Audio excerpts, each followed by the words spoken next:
Good morning, everyone, and welcome into Cards Hub 365. I'm your host, Ivan Hannaford, joined this morning by the one and only Brenden Schaeffer.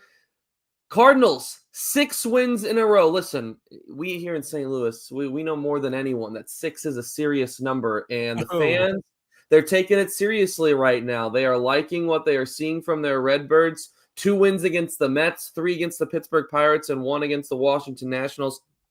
And despite the quality of opponent last night, you could argue that last night's was just as impressive as any of them because of the way that they got it done. A 10-0 victory. Listen, anytime you're putting up a 10 spot, you know that you're going to be feeling good. But then a complete game shutout from Eric Fedde, only the 4th in Major League Baseball this season. And Brenden, I think it's got the fans feeling a little bit, as John Gruden would say, a little nicey. I think that it's got them feeling a little nicey today. Eric Shuddy, how about that? I mean, I thought we'd see a good version of Eric Fedde last night. I said on a couple different shows coming into the weekend that I thought this would be an opportunity for the Cardinals to maybe pull off a sweep and keep the vibes riding into Philadelphia coming up early next week. But I didn't expect 9 innings of scoreless baseball from Eric Fedde. I thought like 6 innings, 1 run, he's going to get the walks issue behind him and start to turn a new leaf. Well, he did that. He just did it in a way that I don't think we expected to see. Now, it does help when you have an offense that can establish a cushion and let Oliver Marmol and Eric Fedde go, why not? Like, why not push it a little bit deeper than you normally would in a game that's in hand? And the way that that saves your bullpen, I said that Oliver Marmol was going to manage this series aggressively to make sure to get as many wins as he could. His starter made that real easy on night number 1, and now you turn the leaf to this afternoon. Can Andre Pallante give him a good start? And that bullpen should be ready and rested when Andre Pallante is ready to turn it over, because they have, I mean, you think about the last handful of days for this bullpen, going back to Tuesday, 7-inning start from Liberatore, 7-inning from Sonny Gray on Wednesday, day off Thursday, and then they don't need to be used at all last night. They should be ready to rock, and that could put the Cardinals in a really advantageous position as they look to keep it going here this afternoon in Washington, D.C. You know, I said last night that, arguably the number that impressed me the most, and I could say even more than perhaps the 9 innings pitched and the 0 earned runs, was the 0 walks. Obviously, that's a huge key as to why Fedde is able to go so deep into that game when you look at what his walk numbers had been like in previous starts. But was there anything as you watched the game last night, Brenden, was there anything deeper for you that led to Eric Fedde's success and his ability to be able to throw strikes more so last night than in previous outings this year? I feel like he just kind of chose that it had to be a part of his game. He had, like, you face some of these other lineups against whom he has struggled, like the Red Sox, like the Brewers. They've got more guys that can hurt you, and Right. you don't ever take a lineup lightly at the big league level. But I think he goes to DC. It was a perfect storm for me. He goes back to DC, the team that drafted him, ballpark he's got familiarity with. He's that lineup on the other side has a couple of guys that can get you. Abrams can get you. James Wood can definitely get you. But otherwise, you kind of have that confidence, like, I'm better than these guys. Like, my job is to get these guys out, and I think I can execute better than they can against me. And he kept a really good attack mentality, poured strikes in, trusted his defense behind him to make plays. A lot of contact that just wasn't dangerous, able to get a lot of outs on that to keep his efficiency up. And then, I mean, velocity, we saw close to mid-90s for him late in this game, was emptying the tank, as they said on the Apple broadcast. So I just think it was that attack mentality where he just kind of decided enough was enough. He had 5 or 6 outings in a row with multiple walks, and that's not his game. That's really not who he is as a pitcher.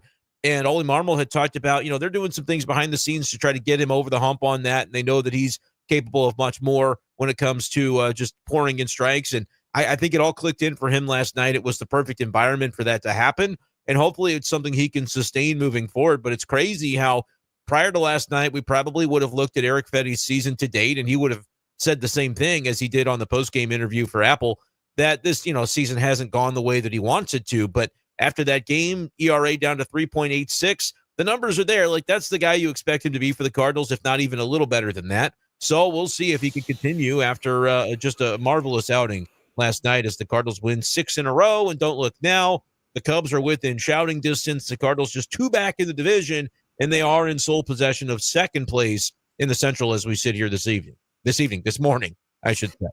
He is Brendan Schaeffer. I am Ethan Hannaford, and this is Cards Hub 365. And as always, it is powered by Gray Bar here on Sports Hub STL and presented by DraftKings. The crown is yours. Another thing that I think St. Louis did really well is, they were able to get to starting pitcher Mitchell Parker early in this game. And as a result, he was yanked relatively quickly. I think even just listening to the radio broadcast specifically, it sounded like both John Rooney and Ricky Horton were surprised that Washington was able to even get him through 4 innings. I think the Cardinals could have even gotten him out quicker, and that's saying something considering it was 4 innings. But you knew that if St. Louis was going to be able to get to Parker early, that Washington was going to have a hard time getting back in this game because of the struggles that they have had from their bullpen this year. Going into last night's game, an ERA that was in the mid-7s. And we saw last night, we saw that. We saw the struggles. We saw what this bullpen kind of is. It's young, it's inexperienced outside of Andrew Schaeffer. And it sets the tone for this 3-game series when you force the first pitcher in the first game to go 4 innings. Now they're kind of backed up a little bit, and they're going to have to really be relying on the starting pitching these next couple of days to carry a little more water than they would perhaps normally. That puts St. Louis in a good spot to, at worst, win this series, but also sets you up potentially to sweep it too. Yeah, I think they started game 1 exactly the way that you would need if you had your eyes on an aggressive sweep this weekend. They got exactly what they needed. And Parker's a guy that I would say, yeah, that's a guy you need to be able to hit, but he actually started off this season really impressively and had 8 shutout innings against the Orioles on April 22nd, but since then has come back down to earth, had allowed 5 or more earned runs in consecutive outings coming into last night. And so the Cardinals just did everything that they needed to do against him. They put good wood on the baseball. They get 7 hits against him in 4 innings, take their walks where he's giving them, and timely hitting, situational hitting was a factor all throughout the game last night. The Cardinals scoring 10 runs without the benefit of a home run. They had several sacrifice flies in the game. The lineup was very impressive, top to bottom, with what it was able to do. And you mentioned that. You get into the bullpen. I thought the inning against Jackson Rutledge, where they just continued to line baseballs over the head of the shortstop, tells you these Cardinals in this lineup 1 through 9, they're on these pitchers right now. And if they can continue that against Trevor Williams this afternoon, give a little bit of a cushion for Andre Pallante, who, is he probably going to go 9 shutout innings? I wouldn't expect that he would. But if Palante can, have a little bit of a lead to work with, can he get deep into this game, 6-7 innings to continue that trend for the starters recently? I think you could have a very similar blueprint this afternoon if the Cardinals are able to take the types of at-bats that they did, not only against the lefty Parker, but against the bullpen, as you mentioned, which they got pretty deep into that Nationals bullpen early. And if they can get Williams out of there after 5 today, I think it could be another profitable endeavor against the relief pitchers from Washington. Not sure if you noticed this or not, but Jackson Rutledge, St. Louis native, went to Rockwood Summit High School, so grew up in Fenton. So St. Louis was able to get to him last night, as they were pretty much every single pitcher within the Nationals bullpen that gave it a shot on the mound last night. Every single pitcher allowed at least 1 unearned run. Chafin's was an unearned run, but in his inning and a third of work. But St. Louis, no doubt, was able to get to the pitching last night with the 10 spot put up in game 1 of the series. Game 2 will begin at 3:05 this afternoon with Andre Pallante on the mound, as you mentioned, Brenden. And he will be going at it against Trevor Williams, who through 7 starts this year has a 2-3 record with a 5.86 ERA and a whip of 1.61. So there's most definitely going to be an opportunity, right, for St. Louis to continue some of the good habits that they've been creating within these last several games and try to keep that offense moving. Specifically within the offense, you really saw the lineup extend last night with the addition of Ivan Herrera, who returned from the injured list after missing several weeks since the early season series against the Boston Red Sox. What did you take from Herrera's performance last night? I mentioned on last night's post-game show that it didn't look like he skipped a beat. I mean, the exit velo was there, was hitting the ball hard. Should have had more. Should have had even 3 RBIs. He had 2 last night, but I think that's an encouraging sign for both coaching staff, Herrera, and fans alike to see that his bat is still where it was, at least based off of last night's performance when before he went on the injured list. Yeah, I thought he looked good for the first game back, and the numbers on the season for him jump off the page. He's hitting 360 with a 1374 OPS. Those numbers will come back down to earth a little bit, but I still think he could be one of the most productive hitters in this Cardinal lineup. And I would have told you maybe a week and a half ago that he probably slots right back into the number 2 spot in the lineup when he returns. Mason Wynn has done such a nice job, though, up there and adds that speed element, right-handed bat. You're allowing yourself to get Contreras into the middle of the lineup a little bit more. I think everything fits very nicely with what Oliver Marmol is working with right now, and it's easy to say that when everybody seems to be producing. Nootbaar, Wynn, both have OPS above 760. Arenado's above 750 after a 3-hit day last night. We know Donovan has been really strong at 855 for his OPS. And Victor Scott down at the bottom, who kind of serves at as that second leadoff guy when you're able to turn things over, 771. So you add Herrera into that, and suddenly you've got a lineup where at least 6, maybe 7 of the guys you feel are going all at the same time.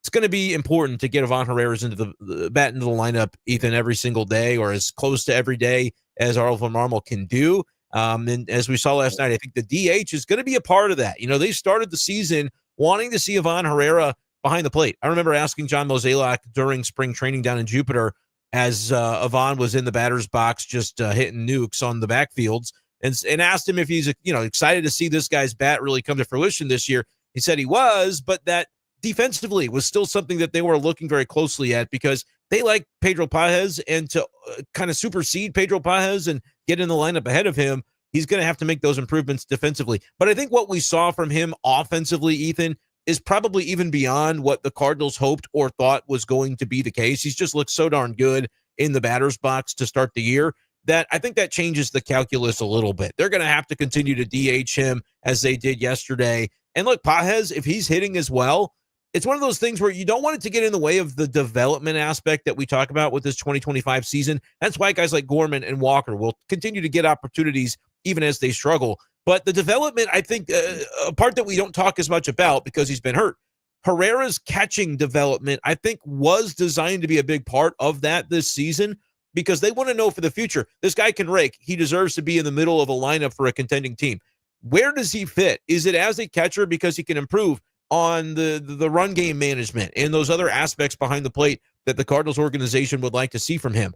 Or down the line, does he need to be more of a DH? Does he go the way of Contreras where he's more of a fit at first base, but right now there's obviously Wilson playing that role for the Cardinals for at least the next couple of years? Like, there's a lot to maybe figure out in this 2025 development kind of season where they're supposed to be learning that. Will push come to shove, if the Cardinals keep winning, it's like, he's going to catch sometimes, but we also just need his bat in the lineup, and that could come as a DH too. Yeah, it's going to be very interesting to see how St. Louis navigates the management of the catcher position. This was a conversation that was buzzing but prior to Herrera going on the IL, and I know that you remember some of those feisty arguments from fans in these chats as far as, Herrera starting games and Pages coming in, and was he coming in the right spots for defense? Because now you're losing to be fair, a high quality bat, at least up to that point in the year, had been and still has been when he's been healthy.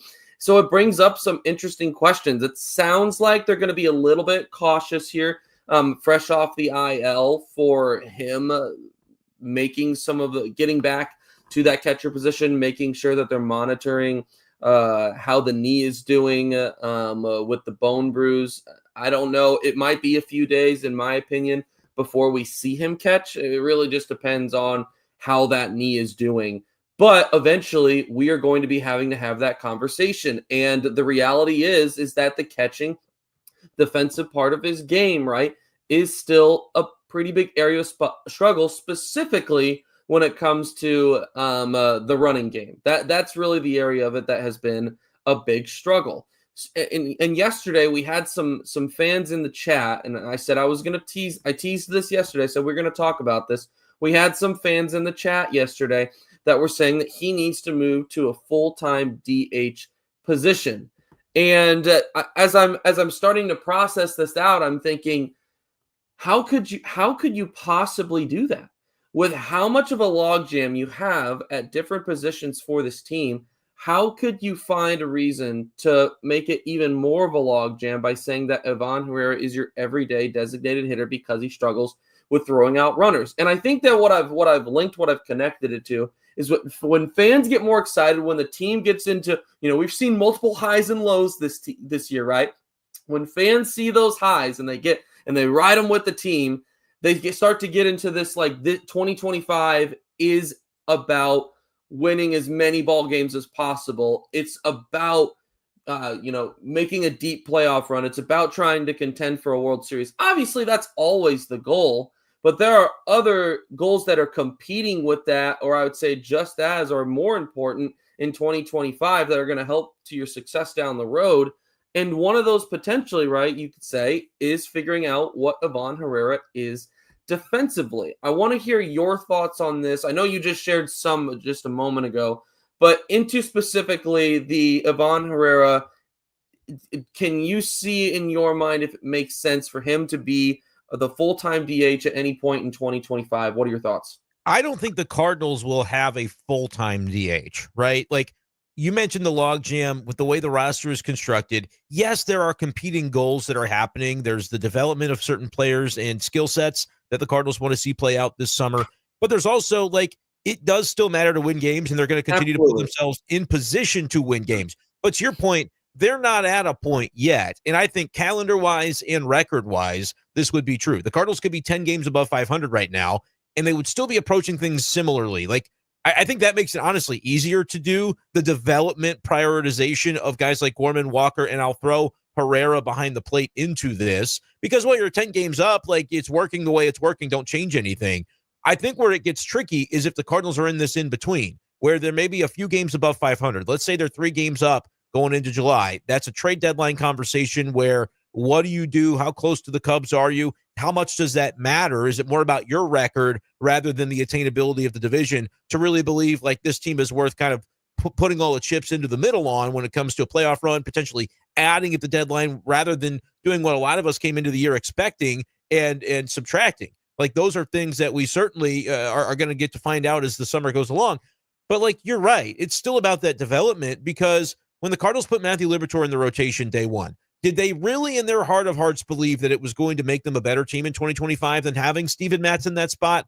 Or did they say, it's a toss-up, but we're going to err on the side of let's try to develop this because if it works, we're going to be really loving life in 2026 when we found out that Matthew Liberatore is a locked-in starter for that rotation. Guess what? So far, that's the way that it appears. Now, in the case of Herrera, I think there's even less internal belief that he's going to suddenly flip a switch and be that great catcher behind the plate, especially when it comes to the biggest mark against him that you mentioned, which is being able to manage the run game. But it makes for a much better roster down the road if they can have him behind the plate for half the games and Pages can catch the other half, or if it's Jimmy Crooks or if whoever it's going to be down the road. That makes for a better roster. So you want to continue to feed into that possibility in the same way that you're feeding into the possibility that Gorman clicks in and becomes a 30 home run guy that can counterbalance his strikeouts with power, that Jordan Walker can ascend and fix the holes in his swing to be the guy that they hope he can be and that they thought he was when they drafted him. That's still a priority for this season. And right now, with where the calendar is and where the record is, that remains unchanged. The only reason you're going to see more Herrera at DH right now is, like you said, because of the knee, because they're going to manage it and be careful with it for the time being. But I do think the one shift that could be more permanent is making the DH against lefties. That's an easy way to get Pages' bat back into the lineup as another righty to oppose left-handed starters that you're facing instead of Luken Baker, who's now in Memphis. Like, that's the one change you can make. Otherwise, I still think I'm where I wanted to be at the beginning of the season. People said, oh, Herrera's the full-time catcher. I said, no, he's not. He's still got to prove some things, but he's going to catch about half the games, and he's going to DH another, 50% of the games he doesn't catch to get to 120, 130 games this season. That was before the injury, and so that changes it a little bit, Ethan, but I still expect that when they're comfortable injury-wise and health-wise with him behind the plate with more frequency, they still need to push that for the time being until it gets later in the summer and you say, okay, we're actually within striking distance of making this thing happen, playoffs in 25. We can start to tweak the formula a little bit. Still give him some opportunities at catcher, unless they just see enough and they say, actually, the development happened and it's not coming. So next year we'll talk about what needs to happen to make him DH viable or first base viable, whether that's, I'm not suggesting, but like they're going to trade Burleson, they're going to trade Baker, they're going to trade to where he can split it with Contreras at first and they can also split DH duties, something like that if Ivan needs to move. This roster long-term works best if Herrera can figure it out behind the plate. So for now, in a year that was supposed to be about transition and development, you might as well still continue to feed into that. Could come down the line, Ethan. I'm not saying we're not having a different talk in 2026 in February about what his role is, but for right now, don't forget, even though it's fun right now that they're winning and they could win with this strategy still, even if it's not the top priority to win, they're still going to try to have to develop the things that they came into the year hoping to develop. Absolutely. A couple of comments here from the chat on that. McGill Design saying, I think it's more about development, but as they start to win games, Mo is pressuring to end his unquote legacy on a high note. I think that is an interesting point to be made. Fascinating. 100%. A great point. And then Space saying, I can see Herrera being a primary DH. The only negative I see is he's still fairly young to be switching to DH. I expect someone more tenured such as Stanton. So a couple of comments there from the chat. We always appreciate you guys sharing your thoughts on all of this stuff. We want this show to be just as much your guys' show as it is ours here on Cards Hub 365, which is powered by Gray Bar here on Sports Hub STL and presented by DraftKings. The crown is yours. Download the DraftKings Pick 6 app now. Use the code STL Sports. That is code STL Sports for new customers to play. $5, get $50 in Pick 6 credits. Better payouts, bigger wins, only with Pick 6 from DraftKings. The crown is yours. Gambling problem? Call 1-800-GAMBLER. Help is available for problem gambling. Call 888-789-7777 or visit ccpg.org in Connecticut. Must be 18 and over. Age and eligibility restrictions vary by jurisdiction. Pick 6 not available everywhere, including New York and Ontario. Void where prohibited. One per new customer. Bonus awarded as non-withdrawable Pick 6 credits that expire in 14 days. Limited time offer. See terms at pick6.draftkings.com/promos. He is Brenden Schaeffer. I'm Ethan Hannaford. This is Cards Hub 365 ahead of St. Louis's Day 2, Game 2 matchup against the Washington Nationals. Andre Pallante will be your pitcher today for the Cardinals, and as mentioned previously, he will be facing off against Trevor Williams. Brenden, when we look at, as we begin to slowly wrap here, when we look at Andre Pallante and what it has looked like in recent outings, it hasn't necessarily been the best version of him. Over his last 3 outings, he has allowed 11 earned runs and averaged right around 5 innings pitched. It hasn't, not necessarily the Palante that we're used to. What have you seen from him here these last couple of outings, and what would you like to see him improve upon today? I think he's always susceptible to giving up the hit totals that we've seen over his past. Really, you go back to April 17th against the Mets, 4 starts, 7, 7, 6, and 9 are the hit totals he's allowed, which has contributed to 4 runs, 3 runs, 4. And I think sometimes the batted ball luck just doesn't go his way. Like, that's a reality with him because he is so pitch to contact. But when he's pitching to contact at his best, it's softer contact, it's on the ground contact. And there are times where with him, we talk about the walks like we did with Fetty. It's true of Palante. You don't want to be in that place because it means you're not pounding the strike zone and inducing the favorable pitching counts that can get you the soft contact you're looking for. But his last 3 outings, 3, 2, and 4 bases on balls, and that really harmed him in the most recent outing against the Mets when he gave up the 4 walks. And I believe that was the game that McGreevy had to kind of come in, rescue it, and go the distance last Sunday. I think you want to limit walks if you're Palante. That is a sign that he's in a better spot when he's doing that. He's one of the rare guys that can get away with it, though, because of how often he can turn those walks into ground ball double plays. But on the days where the soft contact or even the hard contact finds a way through, and you're allowing so many ducks on the pond via walk, that's how those Palante outings have happened recently. They get him into trouble. And so try to limit the walks and, have that sharpness on your pitches to be able to avoid the type of contact that's more likely to fall in. That's really all it is for him. He's got to stay aggressive. And look, I think, again, in the same vein that we talked about with Fedde yesterday, this is a lineup that you can do that with. You can be on the ground and you can be in the zone.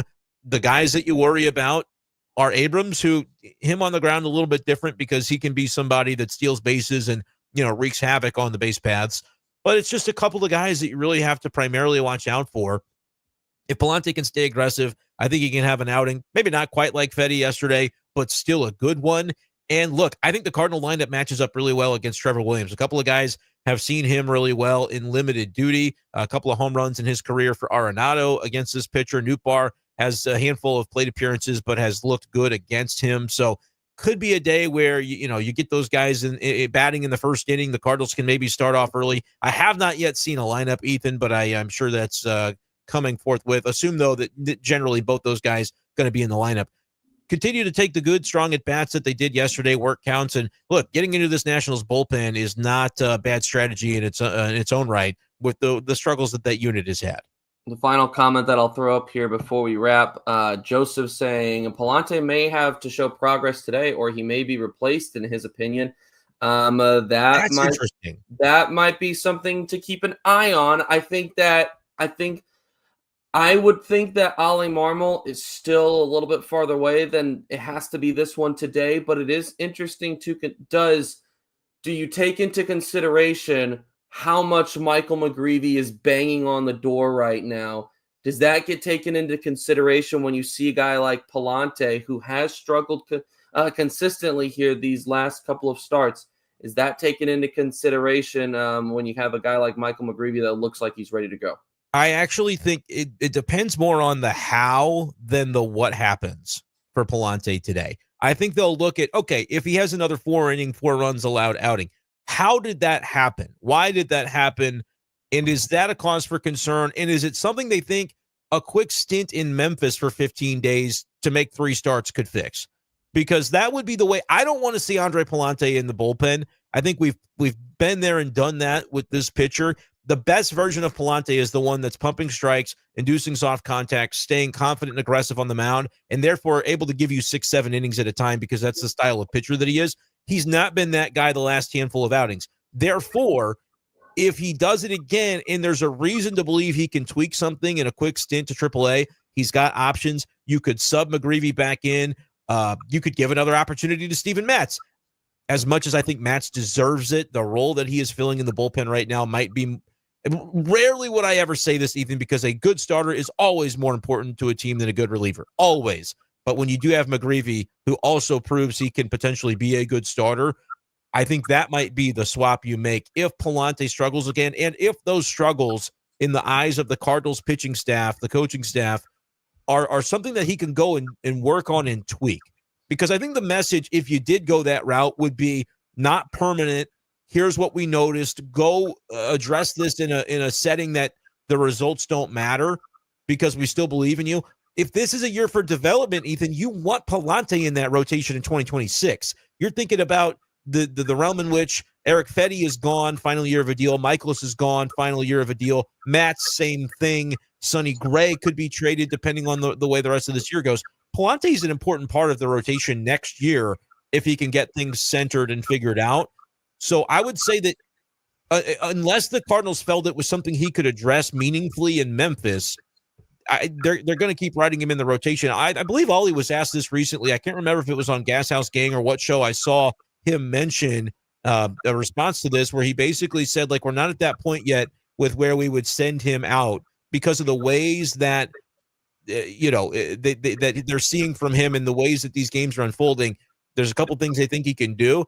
If he can implement those at the big league level, that's going to be their preference, Ethan. But you would be saying it's 5 straight where he maybe hasn't been himself. If this one doesn't go well, what happens, though, if it's another 4 or 5 innings where he gives up 4 runs, but the Cardinals win 8-6? Is that something where you go, we're going to continue to feed into this guy because that version of him, when he is right, is what's best for this team? And this isn't a year where you go, it's all about the results. It's still about development and establishing the next crop, but you could also make that argument for McGreevy. So great question, relevant question. I don't think you can just look at the box score, though, and decide what their answer is going to be to it.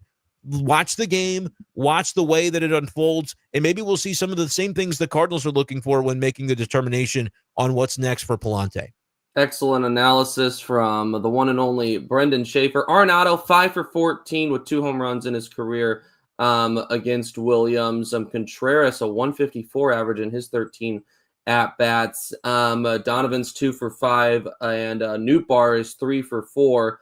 Besides that, not much history for many of these guys against Williams. So looking forward to seeing how today's ball game goes. Hopefully St. Louis, we are talking in post-game about 7 straight wins for your St. Louis Cardinals, who have most definitely figured out something here in these last couple of days. But that concludes our coverage this morning for you. We will have the post-game as always, so be sure to keep it here right after this one on Sports Hub STL. We appreciate you guys joining us. He is Brenden Schaeffer. I am Ethan Hannaford. This has been Cards Up 365 on Sports Hub STL.